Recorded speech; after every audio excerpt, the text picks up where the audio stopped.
Welcome to this week's episode of the KBX Nutrition Podcast. How you doing?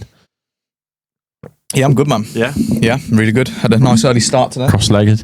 Yeah, you've been filming a vlog documentary style video, haven't you? Documentary, helping a friend out with his storytelling of his journey, building his personal brand. And yeah, man, it's just cool being around people that are just doing stuff. Yeah. You know what I mean? We spoke about this loads in the past, like you are kind of the average of, you know, the people you spend the most time with, and it's really important if you want to do stuff that you're around people that are doing stuff, you know what I mean? Mainly because it just starts, you know, conversation that can lead to opportunities and growth and just realizations and self-development. So yeah, just had a really early start, but like a really good, fulfilling morning. Nice. Did you do training? Yeah, we trained as well. Obviously, it's just natural. It's part of the glue that binds a lot of disciplined people together, isn't it? So yeah, we trained, chatted, spoke about his story, a little bit about mine, then had some work, and then now I'm here with you. Filming a pod. About filming a pod. Great conversation. Yeah, good. Well, update on KBX Nutrition. We've had some boxes. We have had some boxes. We've had some boxes. We've had a box. We've had a box, and we're not happy with the box. So the box is because we want to make sure that our product goes in. Because I think it's when it comes to packaging, right? I actually think there's very little things about like good packaging. You can have good packaging, but people will really notice bad packaging. Mm-hmm. And you can't have your product, X Fuel, which is like the number one supplement in the world, be in a box that gets a bit mashed up easily. Yeah, it's not on brand, is it? No, it's not on brand at all. So as a bit of an update, that's where we're at. We're revising the box to make it the world's best box, because it's just really frustrating because like we've done so much work and we've done a lot of due diligence in other areas, and it's like this one thing's just kind of holding it up because we need the box to put the sachets in, to put the powder in the sachets, to get the like the supplement. It's like, we haven't even talked about the box that goes round the box so that when we ship it, but that's not as important right now. But the box is where we're at. Yeah. Thinking about it just struck me now, but like we should probably, we need to just get the sachet done and then just see if they can just get some to us. Yeah. Even if it's just for me, like we spoke about before. Yeah. Yeah, the business is great, but like, I just need it, man. I do. We're just not going to go on sale ever, and all of the sachets we buy are just going to be for us. I'm going to get in absolute great shape and my work rate's going to go through the roof, but we won't make any sales now. Yeah. That's where we're at anyway. That's where we're at, is there's currently a boxing change that and we're waiting on another partner to return from the pyramids of Egypt. Yeah. The third leg to the tripod. What? Right, yeah. The third leg to the tripod. Joe, you're my third leg, man. Well, if I'm the left leg and you're the right leg, what's he? He's the middle leg. The middle leg. Without him, but we prefer he's here. He's the middle leg. Yeah, we're waiting on the middle leg. Cool. But yeah, so other than that, how's your week been? Other than this morning, how's your week been, Jord? What have you been up to? Yeah, good, man. From a personal perspective, there's been a lot of like, I always say this, it's just, you just have to keep turning up. Like, you know, luck is when opportunity meets preparation, and you have to turn up on your good days, you have to turn up on your bad days, you have to turn up on the days that you really don't want to be there, and just things just happen. And like, you know, I don't want to make the pod all about me and like what's going on in my life, but like, it is just really exciting opportunities, and you know they've come on the back of, you know, tough periods, stressful periods. Maybe thinking, I should probably have a day off, or for whatever reason, you know, not apply myself, and I've just done it anyway because I sort of personally am, and you know, rewards come on the back of it. So yeah, man, like I'm just living in the present moment, taking each day as it comes, and yeah, I'm just kind of being rewarded for it in copious amount of opportunities, which, you know, all go hand in hand, whether it's from my other business, the gym, supports this business, it's my personal branding, supports this business. So yeah, man, it's just a really exciting time, and I feel like I'm just in a good flow and a good balance with everything. And yeah, I'm just really optimistic and excited about the future. Oh, good. How's your week? How's my week? I am absolutely shattered. But yeah, as I say, I do keep turning up. I keep turning up. Yeah. I keep turning up early and finishing late. And that seems to be the sort of thing that I'm doing at the moment. I enjoyed a spell on TikTok Live, which KBX Nutrition are going to be doing very soon. We are. As soon as this box gets done. As soon as the box gets done, we're going to be live all the time. Yeah. And you'll know what it feels like to be live till 11 o'clock at night. I had 160 viewers last night cheering me on. So, yeah, finished up. What do you think is the secret, or what is the source to you getting 160 viewers? Do you know what it is? Is building the community on TikTok Live. There were people yesterday on a TikTok Live for a different business that we've got. They were on the live for all 12 hours. Wow. So, and they were liking that live. Do you know how many likes we got on it? You got 50,000. 630,000. Yeah. So that was them tapping the screen all night, all day as well, for 2 hours. So across the two, we did two for 12 hours. Be 1 million likes on it. So we've made people tap their phone screens 1 million times. It's amazing, really. Like you did a 12-hour live yesterday, and people go live for 20 minutes or post once a day, and they think they're doing enough. Yeah, no, it's not enough. It's just volume, isn't it? Yeah, quality as well, but it's like, one of my favorite sayings is the more you do, the more you realize you can do. And if you're starting a business or trying to promote anything without utilizing social media, you're doing it with one arm behind your back anyway. But you think posting once a day is hard, man. I got post every day. There's people out there posting 50 times a day, doing 12-hour lives. Like, there's just always just more volume. 12 hours, mate. It's a long amount of time. That's, yeah. When you actually count in watch time hours, so for every one person that's on for 12 hours, if we have 15,000 people tune in and they all watch an hour, the amount of watch hours that is absolutely nuts. Yeah. So, yeah, but you got to do things differently, and there's a lot of competitors out there now, so you've really got to... Yeah. And ultimately, it's got to convert into sales, because if it isn't, then, is it a good use of your time? You got to see some kind of ROI in it. Yeah, but obviously the fact that you guys have been going so long and still doing 12-hour live shows that there is ROI. Yeah, from doing it. Yeah, but it's long. Yeah, so that's been my past 24 hours, but that's all I really remember at the moment, because so much stuff's going on. What's a lesson you've learned in these demanding days that you've had? What's a lesson that I've learned? Oh. Do you know what's funny is I haven't had time to even reflect. Yeah, I enjoy I think we spoke about this last week, my evening of just 2 hours of just myself without any distractions that, so I haven't had that in, probably about 14, 15 days now. Yeah. And I don't think I'd had it really properly before that in a while. So I haven't really had time to reflect on any particular lessons. But I think one thing, doing that cough thing again. But one thing is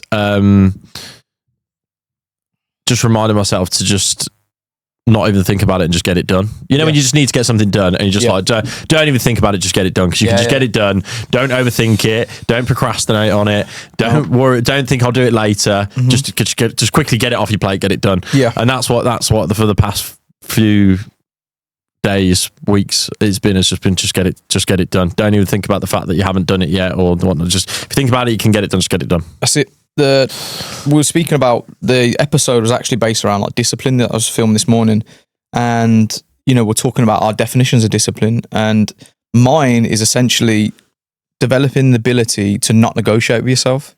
It's the space between making a decision and executing that decision. It's what's the hardest part of training? It's the half an hour before we sat on the sofa thinking, oh man, I don't think I'm bothered to do this. Then you're thinking about, it's leg day, Whereas if you just close the gap, when you're at the gym, you just do the work. Yeah. Do you know what I mean? It's the part, same with my cold showers in the morning. The hardest part is just before I step in the cold shower. Yeah, it feels rough on my skin, but it's the mental part of procrastinating. Sometimes, I'm way better now because I'm actively working on that skill to not negotiate myself. If I've said I'm going to do something, then I have to do it.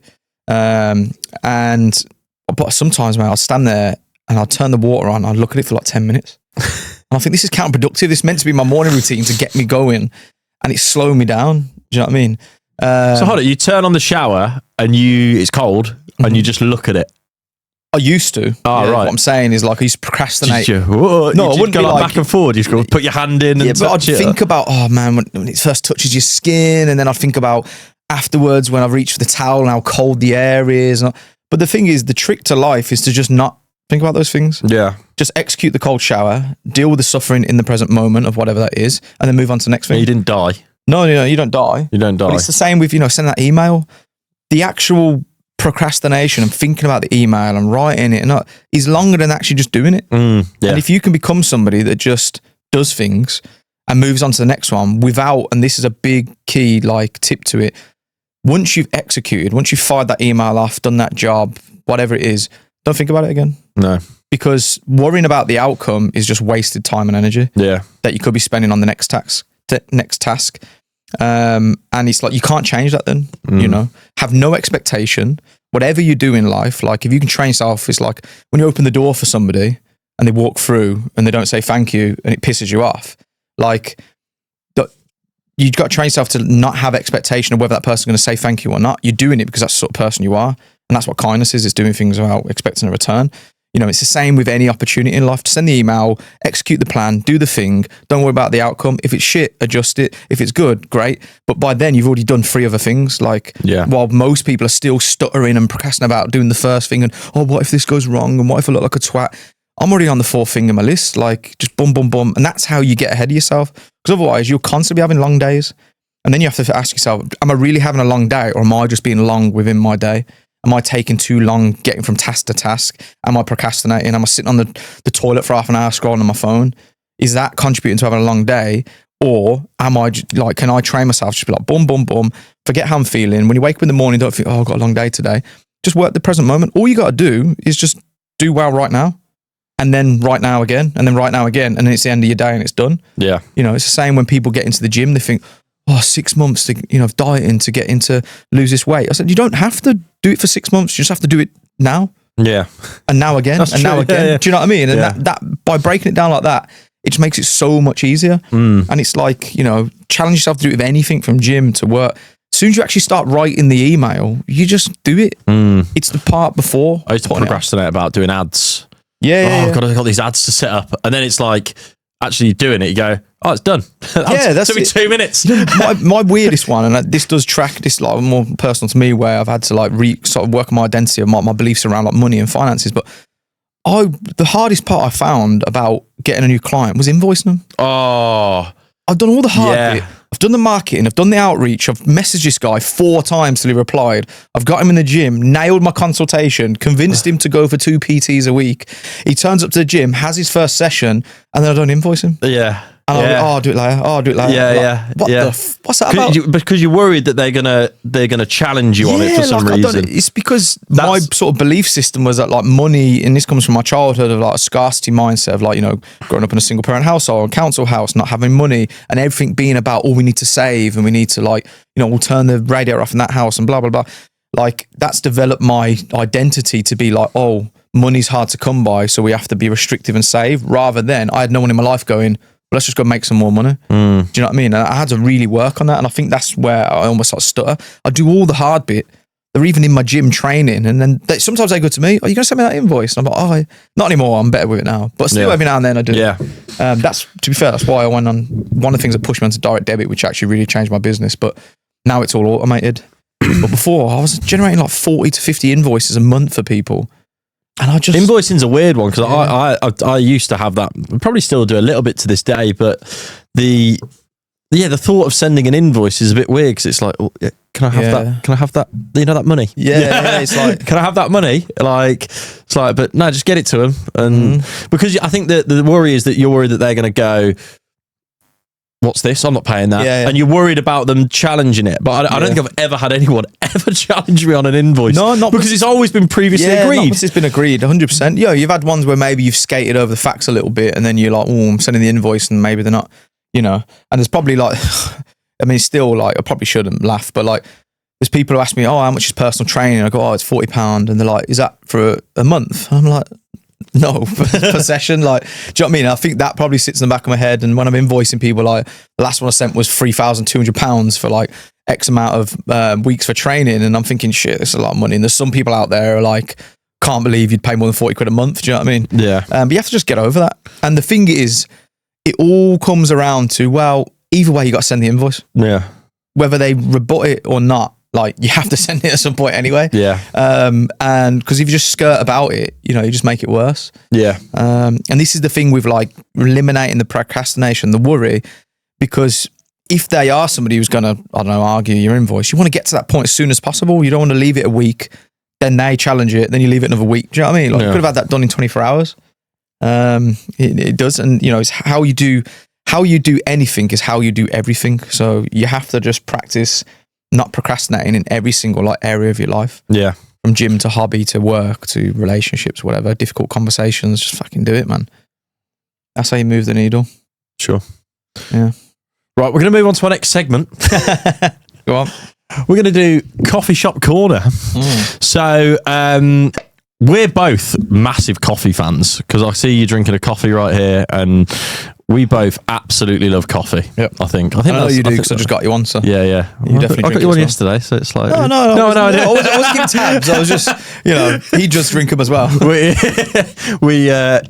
both. I don't think we ever say no to a coffee. It's like, yeah, go on then, put another coffee. So it's got to the point now where I actually I like call you and I think, why am I even bothering asking? I know the answer's yeah. Yeah. Just, I've never said no, have I? No. Okay, no. So, should we just talk about some of the coffee shops in Birmingham? And some of them are our favourite ones. So we're based in Birmingham in the Jewellery Quarter, and I think we're probably some of the Jewellery Quarter's coffee shops' best customers in the world. I do my expenses every month. I think, holy shit! I know how much I spend on coffee. Yeah, because it's daily. Yeah. Sometimes it's 2 a day. Oh yeah. Sometimes it's 3 a day, and then sometimes you're getting them for other people a day. Yeah. So you take someone or the team, and and you're looking at £4 a coffee on average. Yeah. Some of them are way more than that. Yeah. I'm not getting a £7 one ever again. I'm not doing that. What from? Yeah. Should we start going through them? Tranquil, very nice coffee, but very expensive. Yeah. No, it is. It's nice, but I think just the council chavving me just thinks, what are you doing, man? £7 for a coffee. Like, it doesn't matter how good it is. It's just, you know. Let us know in the comments, guys. Would you spend £7 on a coffee? I feel like there's if it was really good, you know. I feel like there's some people out there that are like, that's their daily. Yeah, probably. I mean, I don't know what coffees are in London, but yeah, probably about that much. Yeah, £5, £6. Jesus. Yeah, it is a joke. What's your favourite coffee shop in JQ? Well, the one I go to every day, innit? Why is that? Why is that? I don't know. I put a Java, but it's where I go every day. In fairness, actually, for the size of coffee and how nice it is, I think it's the best value. Yeah. Because I'll give you that. That is a good shout. Because I think you could maybe get a better coffee elsewhere, but it costs more and it's smaller. Whereas the Java large coffee, so shout out to Java. It is a good standard of coffee, yeah. So that's very good. What makes a good coffee? So one thing from Java is that they don't like the staff there actually don't like boil the water too hot. Okay. Lots of places are burning those beans. Burning the beans. Burning the beans all over that, isn't it? Burning the beans. Burning the beans. And actually, I have latte, so it's like properly frothed milk. So it's like a little bit thick. Nice. Get that protein in as well. Yeah. And then you get about 7 gram protein in. You have a coffee. Yeah. Latte. Yeah. It's 7 to 9. It's my only source of protein. Probably, yeah. Fucking hell. No, it's that and cheese. It's that and cheese, but what was I saying now? But yeah, that and burning the beans. I'd say that's a classic. Is they burn the beans and that's ruined. But yeah, we need to do something that's like a coffee shop crawl. Like pub crawls are gone.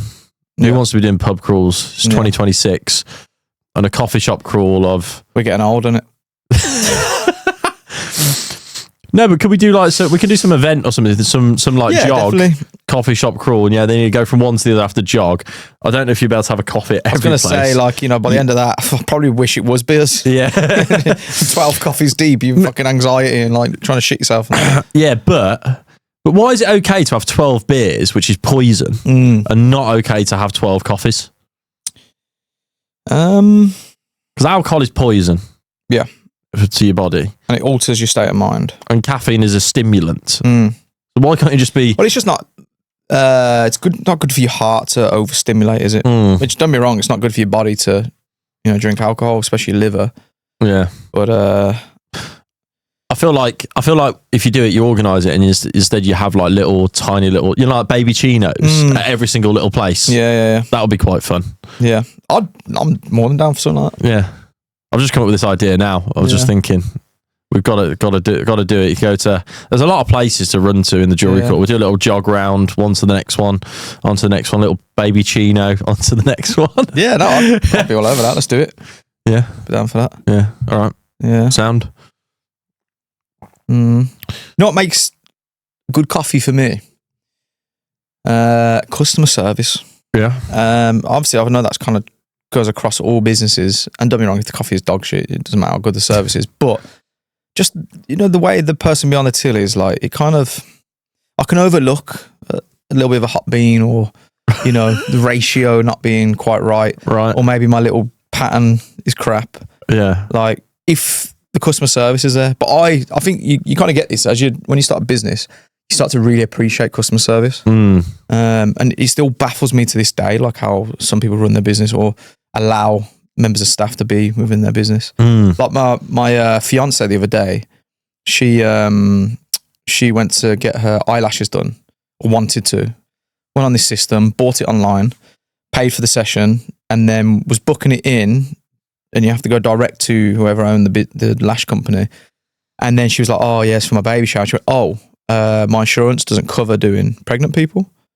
And then, and she was like, "Oh, okay, well, I didn't see anything like that in your terms and conditions or anything."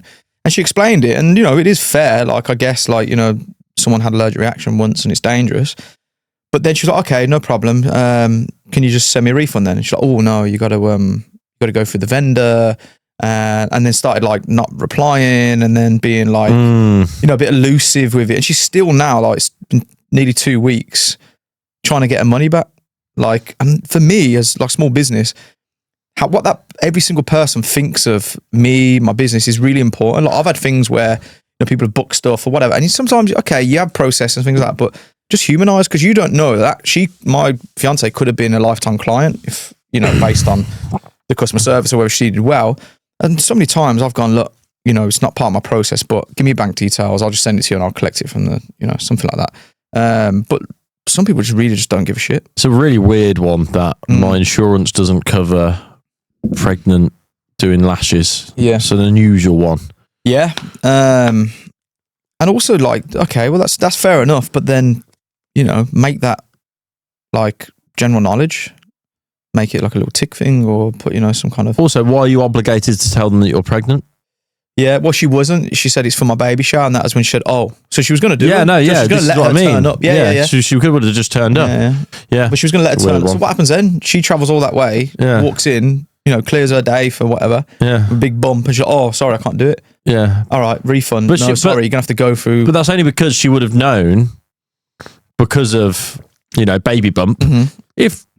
a couple of months earlier, wearing a baggy top, wouldn't have had any idea. Yeah. So, I'm sure as well in her insurance, it should also say you have to inform people as well that you can't do this, because otherwise you could start doing it. They could have the reaction, could cause problems with the pregnancy. But that's because the person didn't know they had to tell you that they're pregnant. No, but it was more the runaround she was getting from this person who owned the business. Yeah. About this 40 quid. Yeah. Do you know what I mean? So it's clarity though, isn't it? It's all now just she's clarity. told me, I'm now talking about it on a podcast. Do you know what I mean? And it's like, you don't think about these things. Like, I've had people, where I was in my right to keep their money, but I thought, you know what, like, one, as a human, I'd sympathise with their situation or whatever, but also, like, what they think about me and my business does stack, and if you're always constantly thinking short-term gain, like keeping that 40 quid for the sake of her now leaving a bad review or talking to her friends about it, like, it's just such small-minded thinking. And it just amazes me, when you go to a restaurant and they're rude to you, and it's like, what? Yeah. I understand we have bad days, but that ain't my problem. It isn't my fault. And if you're turning up to work still, like call in sick if you're going to be a moody bastard. You know what I mean? Have you ever? Okay, go on to this then. Have you ever left a 1-star review on Google I don't for a leave business? reviews, I'm too busy for that. And I'm just not really like the same way I don't leave comments on posts. Like I don't give a shit really. You know what I mean? I have my opinion, but like I don't feel moved enough to go. Do you not? Nah, complain, leave a review.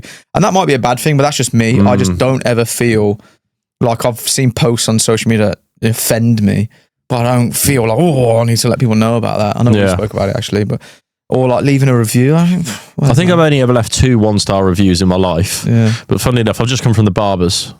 If anyone notices.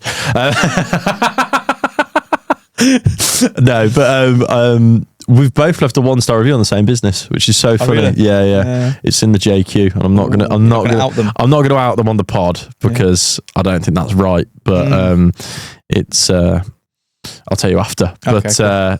Yeah, and I've just found out they have a 0 food hygiene rating as of last week. So you better tell me then. Don't be eating there. Yeah. But but I don't. It's quite a long way you have to go to leave a 0-star review or 1-star review. Yeah. But I think, this is where people lack. Like, customer service is everything. Your customers, without them, you don't have a business. Before even the products, like customer service. And if someone's not happy, don't get offended by it. Take it on board and try to rectify the situation. Oh, feedback's brilliant. Yeah, I've had feedback. Where, you play the long game. It tells you, they're telling you, here's what you need to fix to make it really good. Said this earlier, haters, if you can separate yourself from being offended or getting butthurt about hate comments online and stuff. Really, the highlighting things you can work on. Within reason. If someone's just been a dickhead, then you can kind of separate that.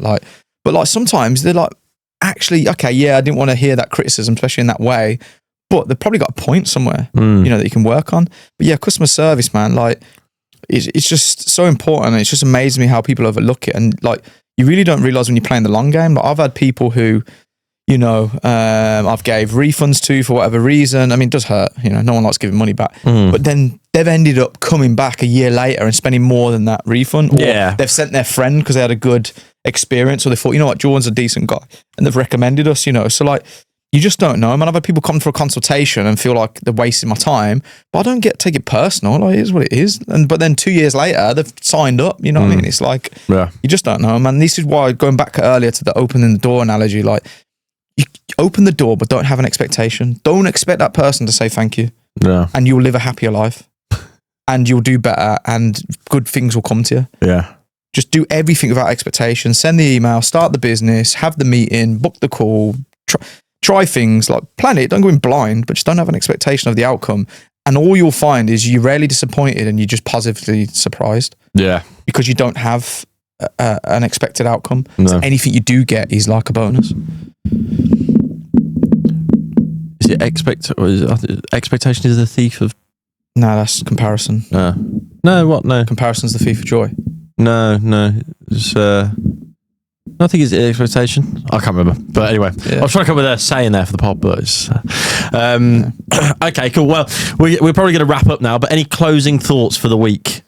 Any closing thoughts for the week? Oh, I'm going to out myself on the accountability thing. Yeah. Right? So I have managed to stop the velos. Right? What's that? The nicotine things. Okay, so I said I was going to stop that, but I am vaping a bit to try and wean myself down from the nicotine. So I'm outing myself right now. What's the feeling? What's the trigger? What makes you think that? I just need a little vape. Well, I think the mindset is you've got to be. I stopped doing the velos and I got through about a day, and then someone had a vape and I was like, because nicotine is the most addictive substance I think in long term. From my understanding, I might get fact checked on this, but I think that's probably due to the fact that it's so convenient, easy to get, and that it isn't inherently harmful. Like being addicted to heroin, I imagine it's quite strong, but it's kind of a bit harder to get addicted to it. Do you know what I mean? Sure, but what it is it's like the how can I put this? The downward trend of not being addicted is so long. So if you take something that's really bad, like I can't remember, it's like heroin, it's like, but if you have 2 weeks, you'll never. after that, the urge to go back onto it is almost nothing. Right. Once you get over that peak, the urges for it. With nicotine, it takes like 20 years for you to stop losing the urge completely. Of like zero, whereas so like the downward trend of it. So that's why it's the hardest. I feel like that's just something intelligent people come up with to justify going back to it. I don't know how. No, because it's always around you. Like you said, you give up the pouches and someone was vaping next to you. Yeah. It's not like you give up heroin and you come to work and someone's just shooting heroin. No, sure, but it's but you do. There is like a feeling inside that is quite triggering. And don't get me wrong, I will absolutely come off it, but because I have before twice. Yeah. But then it's the going back on it during a stressful time. Those Velos, by the way, the nicotine pouch are the worst because you can have one and then you just forget that you've had it and it's kind of there, and then you have another one and whatnot. Those are a real gateway back to being addicted, because I actually quit vaping for like 3 years. I just went cold turkey on that.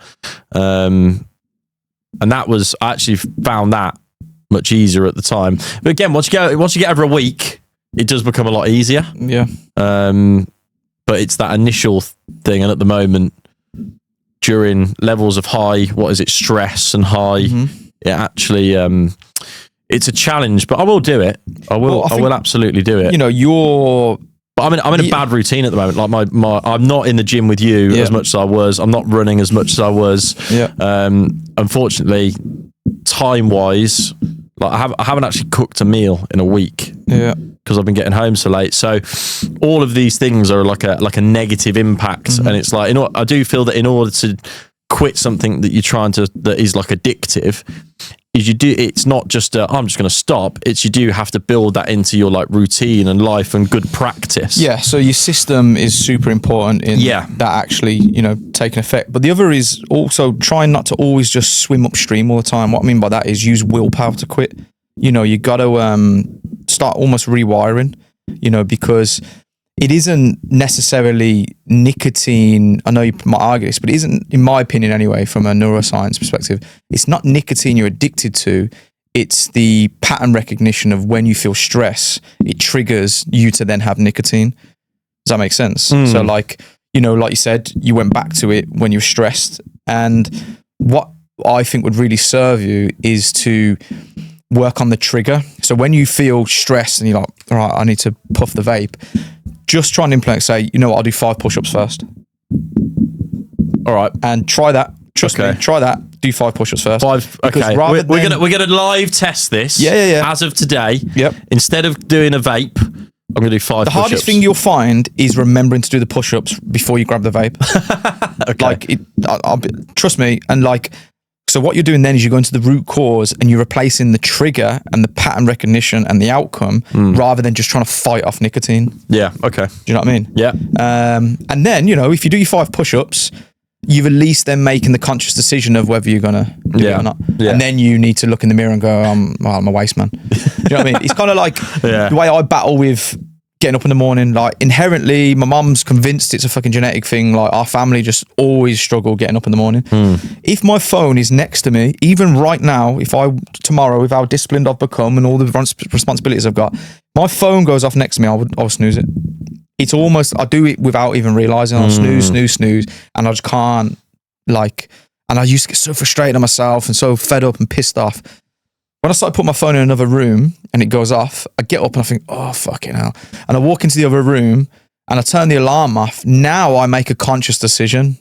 Oh, my bed's nice and warm. And that's now a decision. Yeah. And then I have to check myself and, I've at least given myself the opportunity to not give in. And that's what doing the push-ups will do to you. Do you find that easier in the winter or summer? Like if it's light outside? Yeah. Because I'm not really affected by that. You're not affected by that. I find it much harder in the winter. If it's dark and it's like, I'll tell you what. If the lights are, then I will just get up. I'll tell you what makes the biggest impact. The night before, did I sleep? Yeah, true. Regardless of whether the fucking sun's up or what. This is why I prioritize 8 hours. Yeah. It's so important. And it's the first thing to go because it's very easy, where you stay up late because you got this task on or you got this job to do. And that's the first thing that goes and affects my decision making the next day. Yeah. Because now you have less willpower, you have less cognitive energy, you have less you're less happy. You know, life's easier to make. Think of it, it's very hard to be shit and succumb to your habits when you're happy. Do you know what I mean? It's usually when you're pissed off that you do those things. Yeah. Do you know what I mean? You put the gamble on, you go out and you have a drink or you smoke your vape because you're annoyed. When you're happy and you're buzzing, you know, it's very, I'm going to fuck my day up. No, it doesn't happen, does it? No. Do you know what I mean? So like, but then the key to being happier is fucking getting enough sleep. Yeah. Because you don't want your first thought in the morning thinking, oh my God, why did I stay up last night? I'm definitely going to sleep tonight. I'm definitely not doing that. And then you finish your long day and you drag yourself through it and then you're like, oh, I'll just stay up because I need to decompress or whatever. And then the cycle repeats, man. Yeah. So yeah, that's my recovery on Whoop. Shall I show you? Past 2 days. Look at that. Ooh, and that's that's the last two. I've just gone. Don't be wrong. This is good. I know you're a statistics man. I remember that was the thing that stuck out when we did our consultation. You know, you love your statistics and numbers and stuff like that. But also, like, I just got pissed off with Whoop. I'd wake up and it'd be like, "Oh, your strain level. You can't train today." I'm like, "Yo, who's the fucking boss here? Me?" Nah, like, do you know what I mean, like.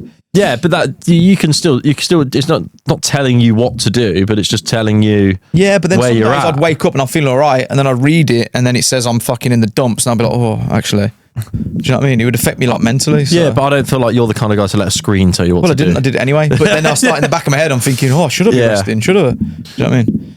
So I don't know. It works for some people. It don't work for others. But yeah. But that was that's my current. So yeah, try that. Try and attack the cause, not the effect. All right. The trigger. The trigger. All you got to do is remember it. And then, you know, if you want to go down, like my sort of route is when I have that thing in the morning where I turn the alarm off and I think about going back to bed, I say, okay, what would the best version of me do right now? Yeah. He obviously wouldn't fucking do that. Yeah. He isn't going to snooze his alarm. He isn't going to scroll on his phone. He isn't going to watch one more episode of Peaky Blinders. He's going to go to bed. He's going to do that. He's going to do this. And if you could just train yourself to at least just give yourself a fighting chance before the habit, because habits are just pattern recognition. It's things you do automatically. It's a cause and effect. A trigger, you get stressed. The habit, you do the thing. It's literally like autopiloting. So all you're doing is just interjecting and just putting a break in the circuit to be like, hold on a minute. And then make conscious decisions. We're going to do a live test this week. We'll report it after the pod on the pod next week. Man. Sound. Right, we'll wrap it up there then. Cool. Thanks for watching the KBX Nutrition Podcast. Thank you very much, guys. And yeah, we'll see you next week.